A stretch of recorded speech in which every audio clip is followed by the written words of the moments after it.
Hello guys, this is Saddam Cap and welcome to my channel. We are covering some videos on fluid mechanics. तो बच्चों कैसे हैं आप लोग और स्वागत है आपका मेरे चैनल में जहाँ पे मैं बात कर रहा हूँ फ्लूइड मैकेनिक्स पे। और जो वीडियो का कॉन्सेप्ट है जहाँ पे हम स्टडी करते हैं concept of physics HC Verma पे। हमने टॉपिक चूज़ किया है अपना फ्लूइड मैकेनिक्स और उस पर हमने कुछ वीडियोस बनाई है। तो आज मैं ये सोच रहा था कि ये वीडियो अब कवर होगी सारे के सारे रिव्यूज़ पे कि हमने अब तक जितना भी पढ़ा है, जो भी टॉपिक्स पढ़े हैं उनकी रिव्यू हम करेंगे। तो फ्लूइड्स में हमने पहले पढ़ा है अब तक कि व्हाट इज़ फ्लूइड, इसके बारे में अभी हमने पढ़ा है। उसके बाद हमने पढ़ा कि फ्लूइड का प्रेशर जो होता है वो प्रेशर का फॉर्मूला क्या होता है। उसके बाद ये जो प्रेशर है वो किस तरह से वेरी करती है वो हमने पढ़ा। फिर उसके बाद हमने एक चीज़ बेहतरीन सा जाना, पास्कल लॉ क्या है। पास्कल लॉ जैसे ही हमने पढ़ा तो वहाँ से हमें एक इंटरेस्टिंग कॉन्सेप्ट मिला। उन कॉन्सेप्ट का यूज़ करके हमने बहुत से एप्लीकेशंस पे देखा, जैसे कि एक एप्लीकेशन है हाइड्रोलिक लिफ्ट। सेकंड एप्लीकेशन हमने देखा कि हम किस तरह से एटमॉस्फेरिक प्रेशर को मेजर कर सकते हैं, जिसका नाम हमने देखा बैरोमीटर। थर्ड चीज़ हमने उसी प्रिंसिपल का यूज़ करके हमने ये देखा कि मैनोमीटर का किस तरह से यूज़ होता है। जैसे कि मान लीजिए कि आपके चैम्बर में आपके पास कोई गैस है, कोई गैस का एक चैम्बर है, उसकी प्रेशर क्या है उसे हम मेजरमेंट कहाँ से करेंगे, मैनोमीटर से करेंगे। उसके बाद थर्ड हमने पढ़ा है आर्किमिडीज प्रिंसिपल। जैसे ही आप किसी पानी में कूदते हो या कोई बॉडी को रखते हो तो आपका वेट में क्या हो गया, आपको डिक्रीज नज़र आती है ना। मीन्स कि जब आप किसी फ्लूइड के अंदर घुसते हो तो आपको एक अपवर्ड फोर्स लगता है, उस अपवर्ड फोर्स को हम क्या करते हैं, बाइंड फोर्स करते हैं। और वो अपवर्ड फोर्स किसके बराबर होता है, जितना भी आपने लिक्विड को डिस्प्लेस किया है उसके वेट के बराबर होता है। फिर हमने ये देखा है अपने वीडियो में कि फ्लोटिंग का मतलब क्या होता है। मतलब जैसे आप कुछ जैसे आप कूदते हो नदी में तो आप फ्लोट करते हो, तो बॉडी किस स्थिति में फ्लोट करेगी और किस स्थिति में वो बॉडी डूब जाएगी, है ना। उसके बाद हमने ये देखा है, स्टडी किया है कि लिक्विड को अगर हम कोई एलिवेटर में रखते हैं और वो एलिवेटर ऊपर की तरफ जा रहा है तो उसमें अगर फ्लूइड में कोई एक्सीलरेशन है या फ्लूइड के सिस्टम में कोई एक्सीलरेशन है तो वो आपके प्रेशर को किस तरह से अफेक्ट करेगा, साथ ही साथ आपकी जो बाइंस फोर्स है वो किस तरह से अफेक्टेड होंगी। उसके बाद आज हम जो कवर करेंगे, हम ये कवर करेंगे कि सपोज़ कि वो जो बकेट है जिसमें फ्लूइड रखी हुई है, अगर उसमें हॉरिजॉन्टल एक्सीलरेशन है तब आपको जो प्रेशर होगा वो किस तरह से चेंजेस होगा। फिर हम बात ये करेंगे कि जो फ्लूइड होती है वो फ्लो होती है, ठीक है। तो जब आप झरना में देखो या नदी में देखो तो उसमें क्या होती है, जब नदी में पानी तैरता है या पानी मूव करता है तो उसमें बहुत सारी उथल पुथल होती है, तो उससे हम कहते हैं टर्बुलेंट फ्लुएंसी, ओके। जहाँ पे पानी कभी इधर से कभी उधर से, है ना, बहुत ज़्यादा डिफरेंट साउंड के साथ साउंड देती है ना।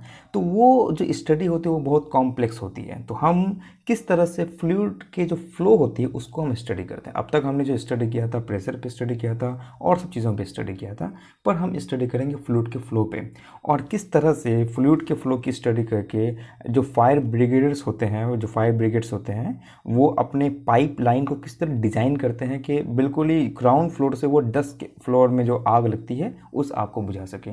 तो हम इन सब चीज़ों के बारे में डिटेल में जानेंगे, पर हम उससे पहले हम रिव्यू करते हैं कि हमने फ्लूइड मैकेनिक्स में क्या क्या जाना। सबसे पहले हमने जाना फ्लूइड्स के बारे में कि हमारे पास 3 स्टेट ऑफ मैटर है, सॉलिड, लिक्विड एंड गैस।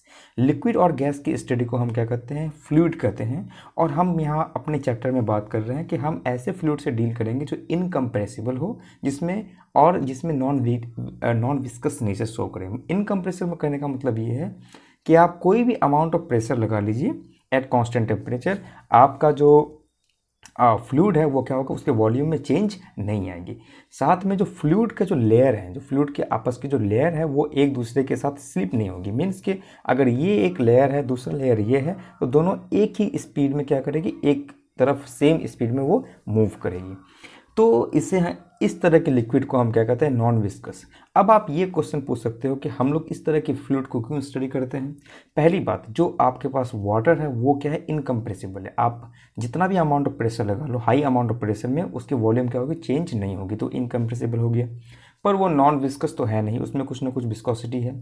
पर जनरली अगर आप विस्कस को अपने फ्लूइड की स्टडी में लेके आते हैं तो आपकी जो स्टडी है, जो मैथमेटिक्स है वो बहुत कॉम्प्लेक्स हो जाती है। इसीलिए हम पहले स्टडी करते हैं आइडियल केस की, धीरे धीरे हम अपने लाइफ को कॉम्प्लिकेटेड बनाएंगे। तो बात आती है जब प्रेशर फ्लूइड की जब बात करते हैं तो वो क्या होती है, प्रेशर लगाती है ना। जिस तरह से हम कोई ऑब्जेक्ट है वो फोर्स लगाती है, तो उसी तरह से फ्लूइड क्या होती है, प्रेशर लगाता है। तो प्रेशर को हमने देखा था P is equal to F over area, और उसको मापने के लिए हम कौन सा ऐसा यूनिट का यूज़ करते हैं, न्यूटन पर मीटर स्क्वायर, या हम करते हैं पास्कल। अब हमने देखा था कि अगर किसी बीकर में आपने पानी रख दिया तो पानी का 2 पॉइंट आप ले लो वर्टिकली, और वो जो दोनों जो पॉइंट है वो मे बी जेड डिस्टेंस से वेरी करेगा। तो दोनों पॉइंट के बीच जो प्रेशर होगा वो प्रेशर हमने क्या देखा था, वो हमने देखा था कि P2 minus P1 is equal to minus rho g z, या हम यूँ कहें कि P1 is equal to P2 plus rho g z. कहने का मतलब ये है कि अगर आपके पास लिक्विड है और जैसे जैसे आप अंदर की तरफ जाते हो, ठीक है ना, मान लीजिए आप नदी में गए या समुद्र में गए, जैसे जैसे आप अंदर की तरफ जाओगे आपको जो प्रेशर फील होगी वो क्या होगी, धीरे धीरे इंक्रीज करनी शुरू हो जाएगी। ये कहता है कि जैसे जैसे आप you will deep dive the pressure will increases. Okay, तो ये बहुत ही ज़बरदस्त चीज़ थी। इसी का एप्लीकेशन आपको देखने को मिलता है कि जैसे जैसे जैसे ब्लू व्हेल देख लो या शार्क देख लो, वो लोग जो ओशियन में रहते हैं वो डीप डाउन ओशियन में रहते हैं, वहाँ पे जो प्रेशर होती है ओशियन की बहुत ज़्यादा होती है। तो ग्रेविटी है ही, ग्रेविटी अंदर की तरफ इंक्रीज करेगी जैसे कि आप जानते हो। तो वो जो प्रेशर इंक्रीज करेगा तो इस उसको वो क्या करते हैं, सहते हैं। इसीलिए उनकी जो स्किन की जो थिकनेस होती है वो बहुत ज़्यादा होती है, ताकि वो उस अनबियरेबल प्रेशर को क्या करें, बियर कर सकें।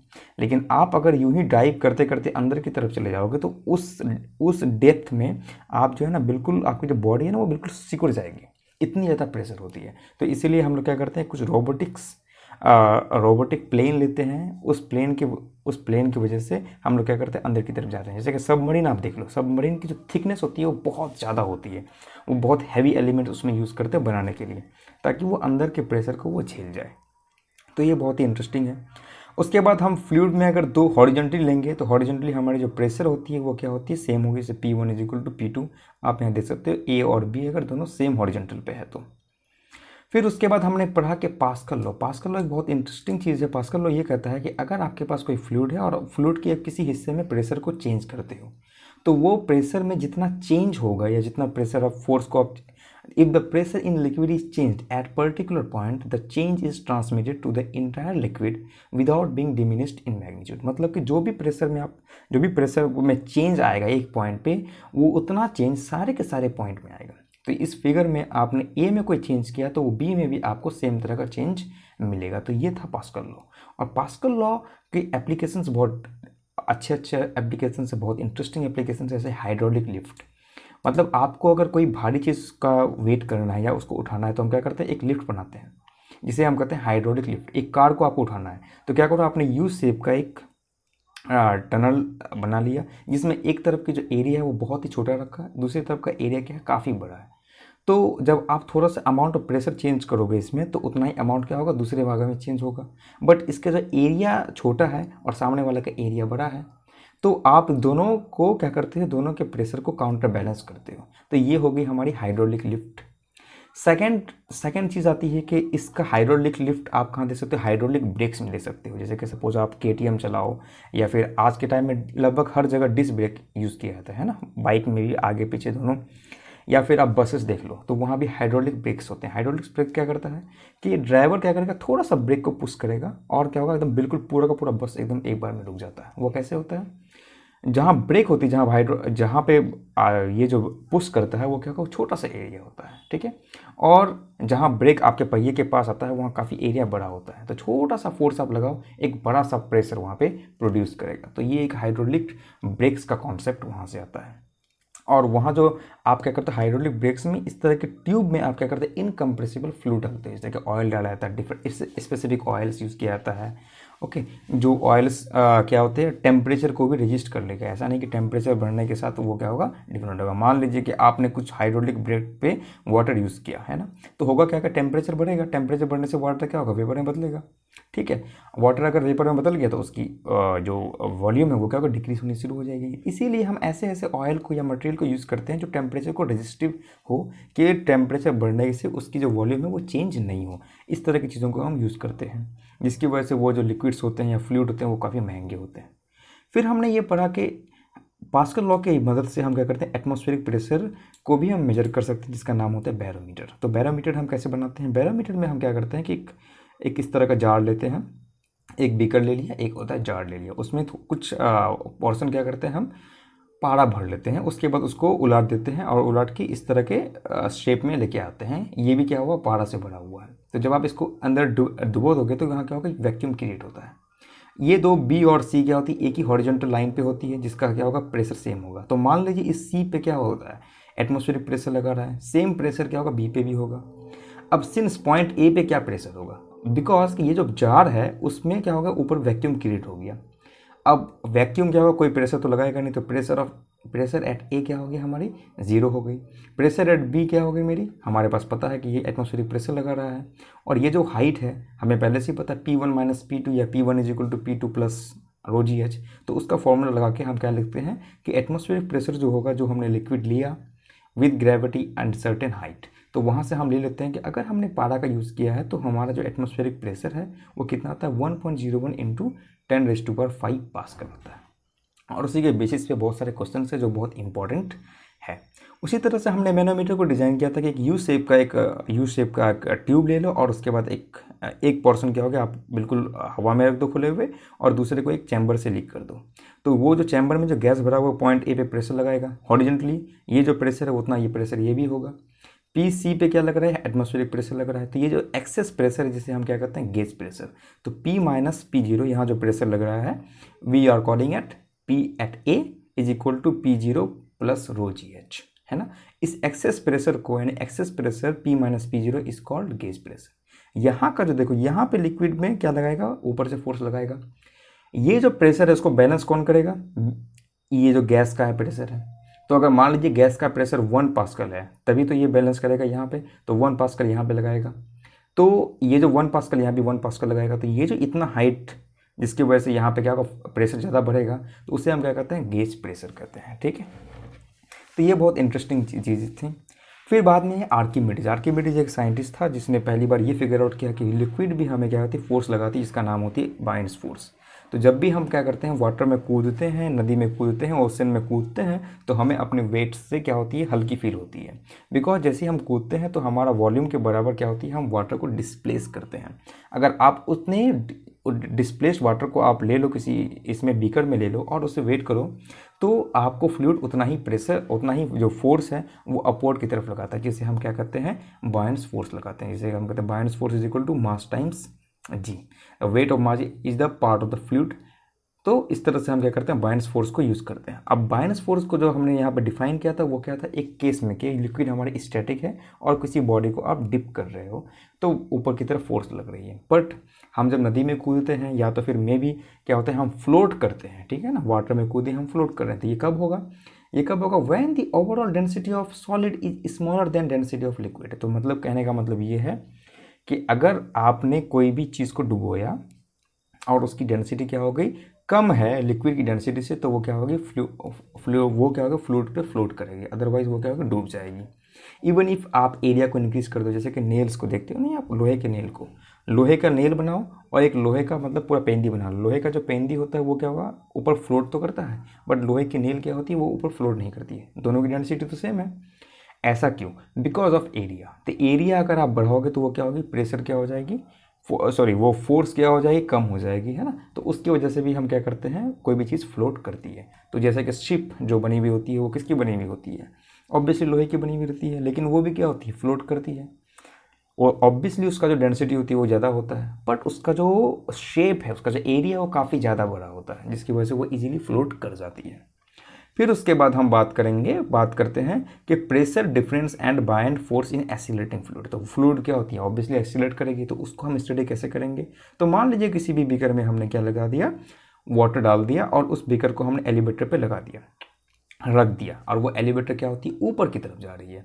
तो मेरे को पता है कि यहाँ पे क्या होगी, अगर कोई भी ऑब्जेक्ट को, कोई भी लिक्विड है हमारे पास, उसमें प्रेशर डिफरेंस होता है, P1 is equal to P2 plus rho g h, है ना।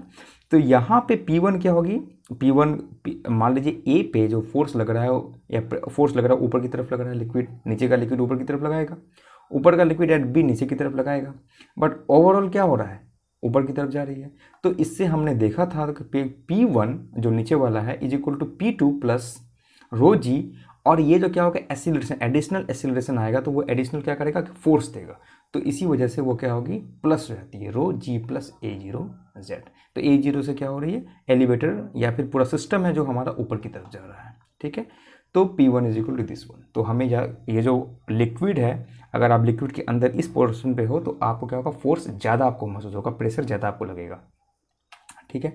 उसी तरह से बायनस फोर्स भी क्या होगा, बायनस फोर्स क्या होगा वो क्या होगा ऐड हो जाएगा विद A0, बिकॉज ये जो एक्सीलरेशन ऊपर की तरफ जा रही है वो क्या होती है एक एडिशनल प्रेशर लगा रही है आप पे, ठीक है ना। तो जब हम ऊपर की तरफ जा रहे हैं तो ऐसा लग रहा है कि हमारे पास एक तो फ्लूइड का प्रेशर अपना है ही, ऊपर से जो एक्सीलरेशन हो रही है ऊपर की तरफ वो क्या होगी हमें पास एक्स्ट्रा प्रेशर लगाएगा। तो वो जो प्रेशर है वो आप यहाँ पे देख सकते हो P1 is equal to P2 plus rho g plus A0 into z. और वो प्रेशर आप क्या देख सकते हो बायन्स फोर्स में भी देख सकते हो कि buoyance force will be mg plus A0। तो ये सब चीज़ें अभी तक हमने कवर किया है। I hope you follow this thing, और अगर आपको अच्छा लगे तो आप ज़रूर इसे ज़रूर सब्सक्राइब करें मेरे चैनल को, और अपने दोस्तों तक मेरे चैनल को ज़रूर शेयर करें। तो for this part thank you so much, this सदम कैप साइनिंग आउट।